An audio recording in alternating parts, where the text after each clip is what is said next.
Guinness world record দুইটা ক্যাটাগরিতে পুরস্কার দেয়। একটা ক্যাটাগরি হলো সার্টিফিকেট এবং মেডেল, দুইটা একসাথে দেয়। তো সার্টিফিকেট এবং মেডেল দুইটা একসাথে পাওয়ার জন্য কাজটাও খুব কঠিন হয়, প্রতিভাটা খুব কঠিন হতে হয়।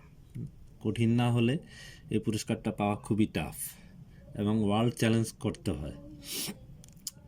তো আমার হাতে দুইটা অপশনই আছে, একটা হলো 45 ফিট দূরে ঘোরানো আর একটা হাতের তালুতে ঘোরানো।